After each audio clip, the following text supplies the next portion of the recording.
پوچھا گیا ہے فوت شدہ عزیز اگر خواب میں کبھی مسکرائے اور کبھی غصہ کرے تو اس کی تعبیر کیا ہوگی؟ ایک ہی شخص ہے وہ کبھی غصے میں آ رہا ہے فوت شدہ ہے اور کبھی ہنستا ہوا مسکراتا ہوا آ رہا ہے۔ جب وہ مسکراتا ہوا آ رہا ہے تو اس کا مطلب یہ ہے کہ وہ اللہ تعالیٰ کے ہاں ایک اچھے مقام پر ہے، یعنی وہ اللہ تعالیٰ کے ہاں آرام اور سکون میں ہے اور اللہ تعالیٰ نے اس کو مسکراہٹ والی زندگی عطا کی ہے۔ اور جب وہی فوت شدہ عزیز آپ کے خواب کے اندر آتا ہے اور غصہ اور ناراضگی کا اظہار کرتا ہے تو یہاں وہ غصہ اور ناراضگی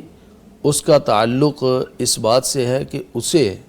آپ سے امید تھی کہ آپ اس کے لیے صدقہ جاریہ کریں گے، آپ اس کے لیے دعا کریں گے، لیکن آپ نہیں کر پا رہے، تو یہ ناراضگی اس بات کی طرف اشارہ ہے۔ یا پھر بسا اوقات ایسا ہوتا ہے کہ کچھ رشتہ دار وفات کے قریب جاتے ہوئے آپ کے ذمہ کوئی کام لگا گیا کہ یار میرے بچے ہیں یا یہ معاملہ جو ہے نا وہ نپٹا دینا، اب میں تو زندگی کی آخری سانسیں لے رہا ہوں، تو جاتے ہوئے کوئی ایسی ذمہ داری آپ کو سونپ کے گئے لیکن آپ سے غفلت ہو گئی تو پھر بھی یہ یہاں پر ناراضگی کا اظہار ہے۔ اور بسا اوقات کچھ چیزیں ایسی ہوتی ہیں جو گھر والوں کو نہیں پتہ ہوتی لیکن آدمی اپنے دوستوں سے شیئر کر دیتا ہے، کوئی قرض کے معاملات ہوتے ہیں، بعض دفعہ کوئی اس طرح کے لین دین کے معاملات ہوتے ہیں،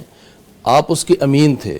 آپ کو پتہ تھا اس راز کا، تو اب اس کے جانے کے بعد آپ کی ذمہ داری تھی کہ یہ معاملات یا گھر والوں تک پہنچائیں یا پھر ان کو نپٹانے کی کوشش کریں، تو اس طرح کی کوئی غفلت ہے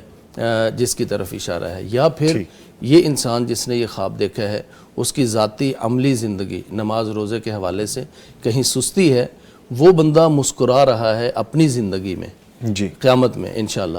لیکن وہ آپ کے حوالے سے ناراض ہے کہ آپ جس طرح زندگی بسر کر رہے ہیں وہاں اگر مسکرانا ہے نا تو پھر عبادات اور نماز کی طرف پلٹ آؤ، یہ اشارہ ہے اس بات کی طرف۔ ٹھیک ہے۔